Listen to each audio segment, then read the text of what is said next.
So sit comfortably and think of almost as your body as this antenna. Right? You're hearing through your senses, you're hearing your whole experience of space, of being. And it's like, how does the words and how you understand the meaning of the words sit with you? And you just try and be present for this, what comes up internally, whether it's agreeing or wrestling with the meaning behind the words that are being said to you. And that'll give you a wonderful way to just watch and be present for your own inner experience. So Gary leads the first verse to he or she who was overcome with pity and who was despondent, his troubled eyes filled with tears. Krishna, the slayer of Madhu, spoke. And so he is referencing Arjuna, who's the main character, and this is really you. It's the subject, it's the ego, it's the person, the main character of your story. That's he, in the sentence.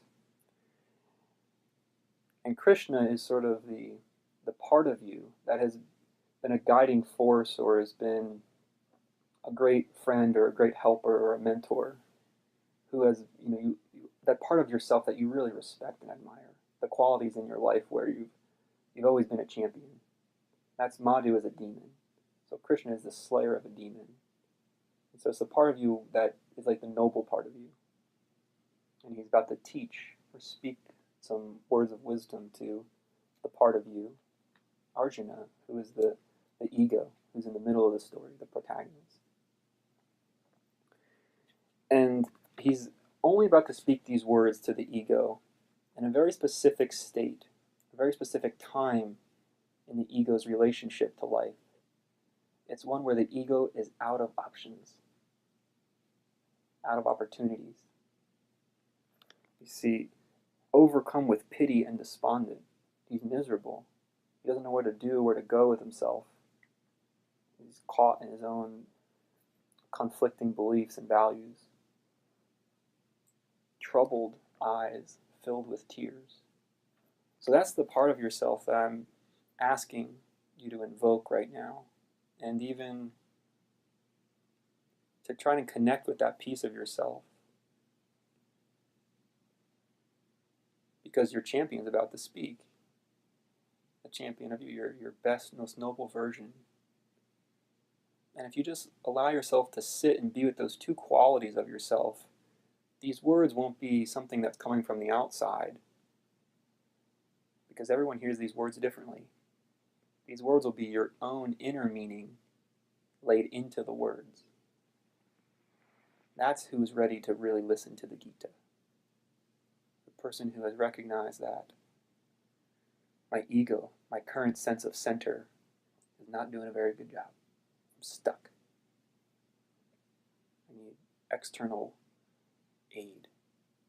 But in fact, that external aid is from the person who's been right by your side all the time, which is also a piece of you.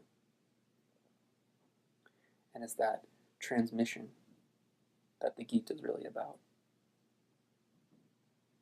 So I'll read the verse again, and then we're going to go into the next one that Gary finds is most apt.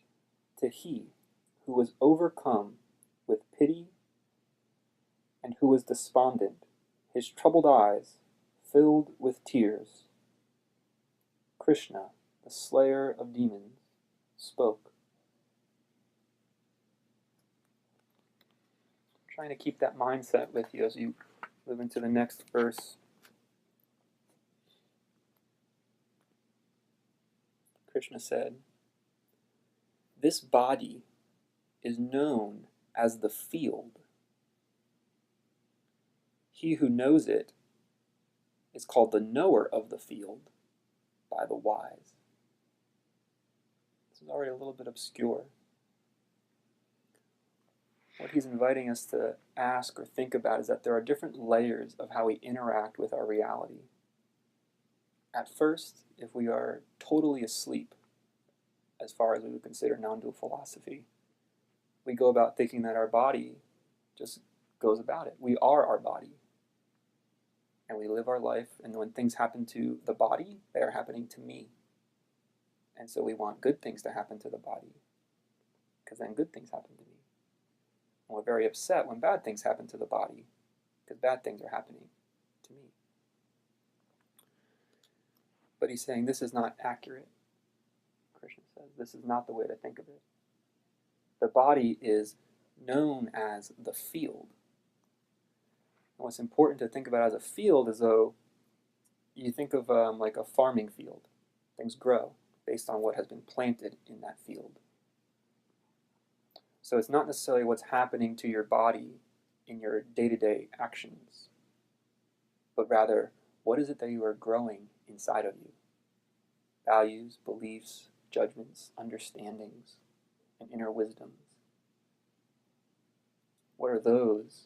And those, in fact, are what you are, not the relationship to the external world. That's what he means by field. That field is really, you are bearing the harvest. When you experience actions out in the world, you're experiencing the harvest of what you sowed inside yourself. So it's in some way a reclaiming, often, of feeling a victim. Because Arjuna, our main character, is in the middle of a battlefield. He's being asked to go slay his brothers, his countrymen, and he doesn't want to do it. He feels stuck in the middle. He almost feels a victim of happenstance. This is my father's war, so to speak. It's not my problem. How did I get here? I don't want to do this. And so he feels paralyzed by the fact that his body is caught in this circumstance. And so Krishna, the champion of himself, is saying, no, no, no. This is your destiny. This has been sown from inside. And it's not like you are guilty or you are a sinner that you have to deal with this problem now. That's not what it means. We'll get to that a little bit later. It's that life is happening from inside. The field, your body, grows the experience, and we harvest it, experience, in our version of the external world. He who knows this, he who knows it, is called the knower of the field by the wise. So we're starting to think about this as layers. Remember how I prefaced with, or started with, the body. People think they are the body. He's saying, no, no. First, you have to realize that you are a field, not a body. Then he's starting to say, don't even think of it as that you are the field. Think of it that you are the knower of the field. You are the knower of the experience of life. Your inner life, what you call inside your body, and your outer life, what you call the things that other people do.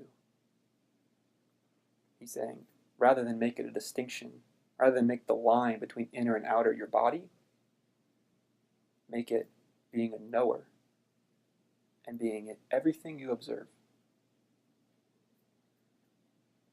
Let me go over that a little bit more.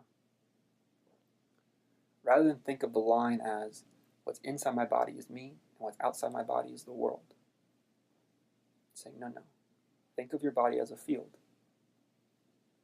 The farmer, right? The farmer puts the seeds in the field. The farmer is the knower in this metaphor. You are the knower of the experience. And it's not just an outer experience, meaning outside your body. It is all outside of you. That's kind of what he's saying. Just like the farmer, his soil, his land is outside of him. The knower, you could also think of knower as witness or awareness or consciousness. None of those words really encapsulate what's really trying to be said here, but that's the best we can do. But the knower is what you are and knows the field, and it knows all the harvest that is reaped from what is grown in the field. This is very powerful. This is very powerful for me. This is what got me into it. This was the main line right here. because it was true for me. And the reason it was true, I'll give you a great way to frame it. How can you be something if you can objectify it?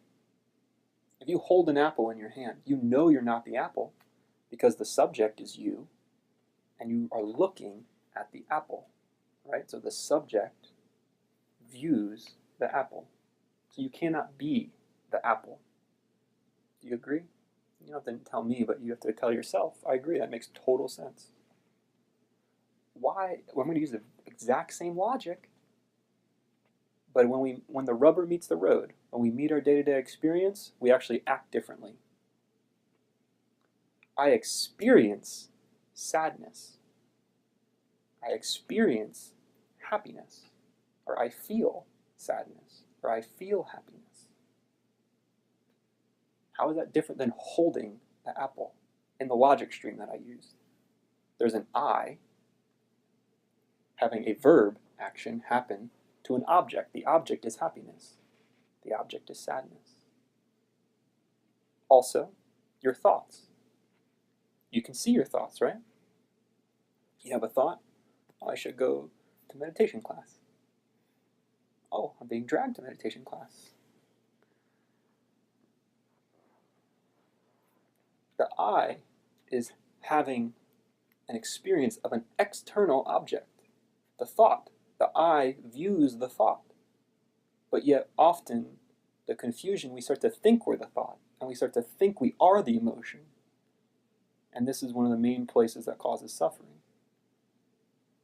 As a matter of fact, I think this is the root of suffering. The confusion with thinking that we are in fact the external world. And the external world is often how we define what is our inner world. So, what is the I itself? Because it's not the emotions, it's not the thoughts, it's not the body, that's the field that the thoughts and the emotions are growing on. If you can figure out what the I is, or rather have knowledge of what that I is, that is considered freedom in non-dual philosophy. And that takes work and experience and practice and realization and whatever.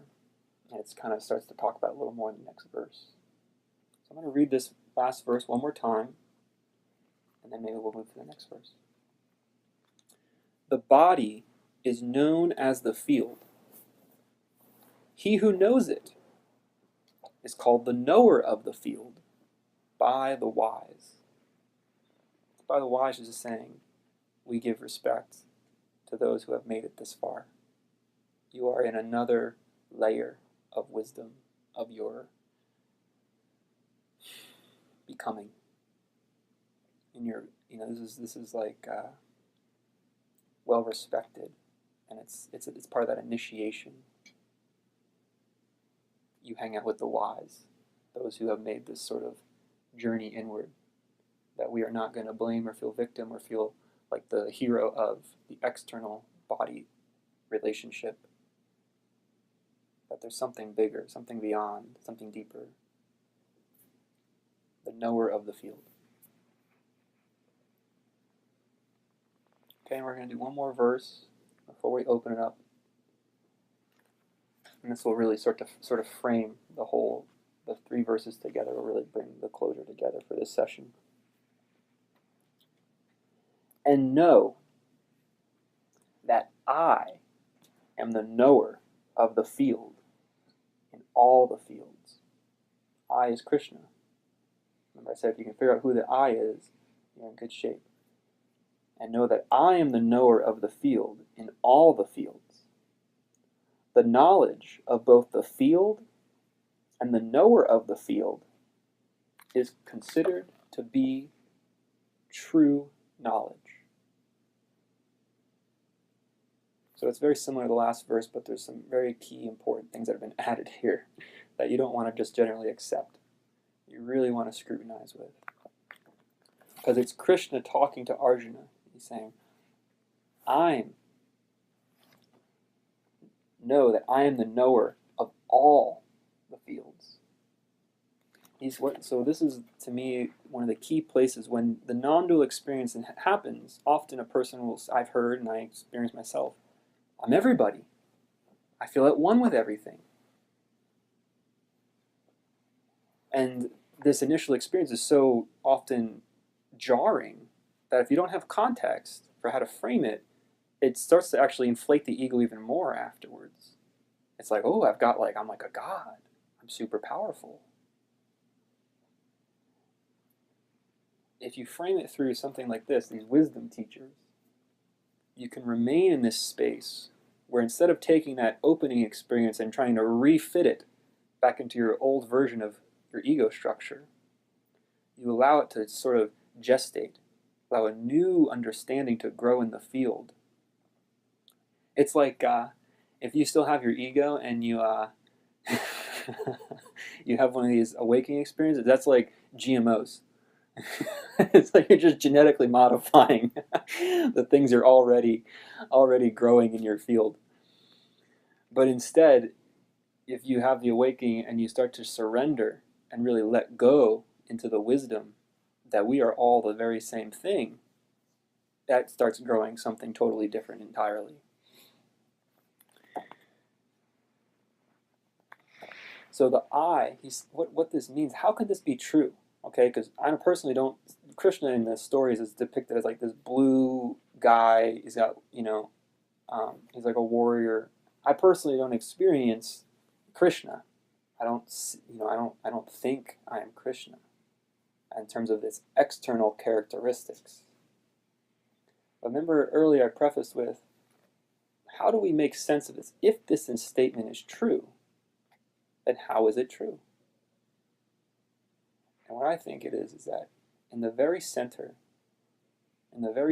of witnessing, of experiencing reality, there is no descriptors. There's no blue skin, however tall he was. There's no personal characteristics to any of you. There's no emotions, there's no hair color, there's no belief systems, there's no cultural upbringing. At the deepest center of ourselves, the witness of all of it, the knower of all of it, is without attribute. This is very hard for the thinking mind to conceive of. As a matter of fact, it's impossible, because a thinking mind is just thoughts, and every thought has meaning. But it's experience. We are all witnessing and present for this exact moment right now. And all Krishna is saying is that it's the same for everyone. It's exactly the same for everyone. The characteristic, which is characteristicless, attributeless, is exactly the same for everyone. And if you've ever had an awakening experience where your thoughts just go away, and there's nothing but quiet stillness, that's all you see. That's all there is. It's just empty awareness. And Krishna, as a story, as a mythological figure, that's what he lives in. He lives in that state all the time. So he's identified with that state. It's like, this is what I am. This is who I am. I am this empty awareness that is always present. And so we as aspirants, as seekers, are looking to cross the bridge between that experience and our actual living, waking experience. And it's not which one's true, which one's right, it's where's the discrepancy? Because if you can think of it as where is the discrepancy, you can think of it as a transformative process, as opposed to that statement's not true or that statement is true. So where's the discrepancy from where I think I understand, and where's the discrepancy for how I experience my life versus what the experience that's happening in this text? And then it's a living thing that you can work with. I am the knower of the field in all the fields. The knowledge of both the field and the knower of the field is considered to be the true knowledge. To settle deep and firmly planted in the awareness as having no attributes, no qualities, other than just eternal quiet, maybe. Even that is already starting to skew it. That is like the highest, the truest knowledge, without discrepancy.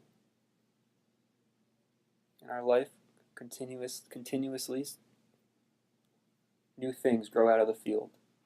New things emerge, and we can either let them fall away, or we can let them pull us back into what they would call the limited knowledge, or the false knowledge of re-believing that we are not, in fact, that eternal, empty space.